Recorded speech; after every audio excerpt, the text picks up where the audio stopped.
There are tennis matches you remember because of the score, and then there are matches you remember because they feel bigger than tennis itself. The DC Open final had that kind of energy. Eala walked onto the court carrying more than a racket and a game plan. She carried expectations, national pride, and the attention of Filipino fans from Washington, D.C., to Manila and everywhere in between. And across the net was Jessica Pegula, one of the most established names in American tennis, standing directly between Eala and the kind of breakthrough that could change how the entire tour viewed her. The atmosphere surrounding the final was already unusual. There had been outside attention and discussion around the tournament, including buzz connected to Donald Trump and other high-profile figures beyond the normal tennis world. Whenever major public personalities enter the conversation around a sporting event, the spotlight gets brighter. More people start watching. Every reaction gets analyzed. Every moment feels bigger. For a 21-year-old player already dealing with the pressure of a major final, that additional attention only added another layer to the challenge. But the truth is, Eala never needed celebrity attention to make this match compelling. Her story was already powerful enough. All she needed was her racket, her competitive fire, and the Filipino support that seemed to follow her everywhere. This DC Open run represented another major step in her evolution from promising young talent into a player capable of challenging established stars. It wasn't simply about collecting ranking points or reaching another final. It was about proving that she belonged in these situations and that her victories over highly ranked opponents were not isolated surprises. And Jessica Pegula was exactly the kind of opponent who could test that belief. Pegula is experienced, tactically sharp, mentally composed, and extremely difficult to break down. She's not the type of player who normally gives away matches with careless mistakes. She understands how to build points, how to absorb pressure, and how to stay calm when a match gets tight. Her serve can create immediate opportunities, her ground strokes are clean and penetrating, and she knows how to move forward when she senses an opening. In other words, if Eala wanted to establish herself as a genuine threat at the highest level, this was the kind of player she needed to challenge. And Eala had weapons of her own. Her left-handed serve gives opponents a completely different look. The angles she can create, especially when she's confident with her placement, can pull returners away from the court and open space for the next shot. On a hard court like Washington, that serve isn't only about aces. It's about controlling what happens immediately afterward. Then there's her movement. Eala may not be one of the tallest players on tour, but she makes up for it with anticipation, positioning, speed, and relentless court coverage. She can turn a point that appears defensive into an attacking opportunity almost instantly. Against Pegula, that ability becomes critical because Pegula thrives when she can take time away from her opponent. If Pegula can stand close to the baseline, take the ball early, and control the middle of the court, she can make almost anyone feel rushed. Eala's answer has to be movement and aggression. She needs to stay balanced, absorb Pegula's pace, and then look for opportunities to redirect the rally. Her forehand is especially important. When Alex has enough time to set her feet and drive through that shot, she can create serious damage. We've seen that forehand trouble higher-ranked players before, and against Pegula, it could determine who controls the majority of the baseline exchanges. The ideal pattern for Eala is clear: find the forehand early, attack when the ball sits up, and avoid allowing Pegula to settle into repetitive cross-court exchanges where the American can dictate the tempo. The return game could be just as important. Pegula's serve deserves respect, but it isn't untouchable. Eala has the ability to step forward on second serves and apply immediate pressure. Instead of simply blocking the return back into play, she can use that first shot to change the entire point. Against a player like Pegula, passive tennis can become dangerous very quickly. Eala has to make her opponent feel uncomfortable. She has to make Pegula think about where the return is coming back, whether Alex is going to attack early, and whether every second serve might immediately turn into a neutral or even defensive rally. But Pegula has answers too. Her tennis isn't based on one huge weapon. That's what makes her so difficult to play. She understands court geometry. She can redirect pace beautifully. She can transition toward the net,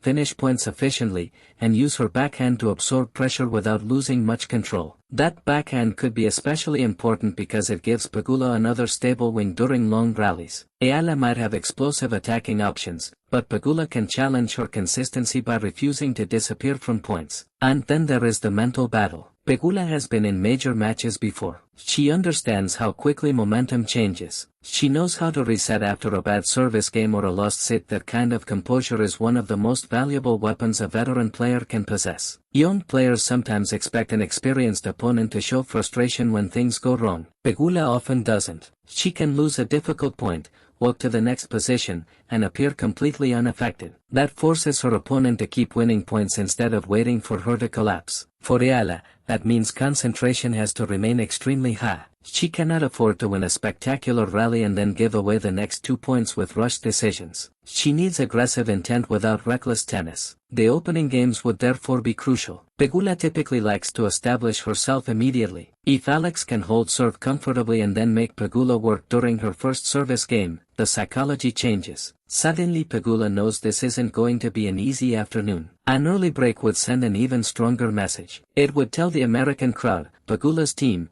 and Pegula herself that the expected script could be thrown out the window. The structure of the rallies would also reveal a lot about who was controlling the match. Pegula would want to take time away, step inside the court whenever possible, and finish points before Eala's speed becomes a major factor. Alex would want to make Pegula hit one more ball, then one more, then another. Eala's speed allows her to extend points that many players would lose, and those extra balls can create frustration. A rally that should have ended after 6 shots suddenly becomes 10. A ball Pegula believes is a winner comes back. A defensive scramble turns into an attacking forehand. Those little moments can completely change the emotional rhythm of a match. Net play would be another fascinating battle. Pegula is comfortable moving forward, and she can finish efficiently when she earns a short ball. Alex has also improved her ability to transition forward. If Eala can use her baseline aggression to create shorter balls and then close at the net, she prevents Pegula from constantly being the player moving forward. And whoever controls the front of the court often controls the feel of the match.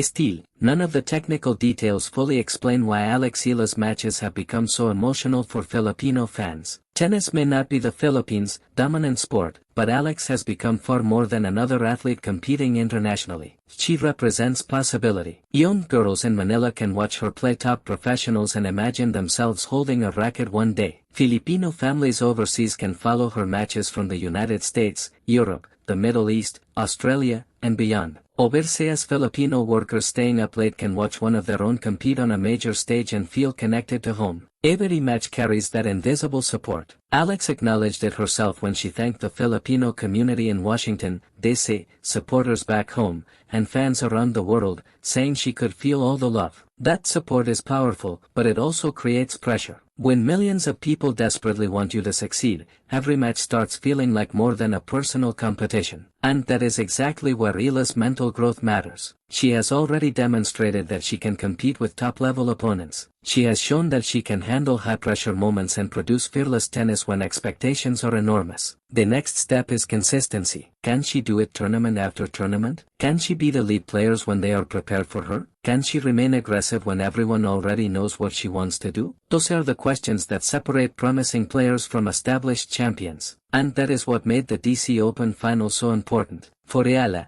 this was an opportunity to make another statement to the tour. She could show that her rise wasn't some temporary burst of form. She could prove that Filipino tennis had a player capable of standing across the net from an established American star and believing completely that she belonged there. For Pegula, the challenge was different. She had to protect her position. She had to use her experience, tactical discipline, and composure to prevent a younger opponent from turning the final into a career-defining breakthrough. That's the beauty of professional tennis. Nothing is guaranteed. Pegula could use her depth and precision to take control. Eala could find her rhythm, attack the second serve, dominate with her forehand, and turn the match into something completely unexpected. One player had the advantage of experience. The other had the energy of a rising star who appeared increasingly unwilling to accept limits. And underneath everything was the feeling that Alex Eala was getting closer to something bigger. She wasn't simply asking whether she could compete with elite players anymore. She was beginning to ask whether she could beat them consistently. That is a completely different question. And once a young player reaches that point mentally, the rest of the tour starts paying attention. For Filipino fans, the meaning goes even deeper. Every time Alex takes the court against one of the world's best players, she expands what feels possible for the next generation. Every difficult rally, every breakthrough tournament, every match under pressure becomes another piece of a much larger story. A story about talent. A story about persistence. A story about representing a nation that has waited for someone to push Philippine tennis into the international spotlight. The DC Open final brought together all of those elements: the American veteran, the young Filipina challenger, the tactical battle, the enormous fan support, the unusual outside attention, and the feeling that the tennis world might be witnessing the beginning of something significant. No matter how the points unfolded, one thing was becoming impossible to ignore. Eala belonged on that court. She belonged in that final. She belonged across the net from players like Jessica Pegula. And every time she steps onto a stage like this, the question is becoming less about whether she can compete with the best and more about how far she can actually go. Because Eala isn't simply chasing one result anymore. She's building a career, carrying Filipino pride with her, and trying to prove that the next major force in women's tennis can come from anywhere, including the Philippines. And when she walks onto the court with millions believing in her, the entire tennis world has another reason to watch.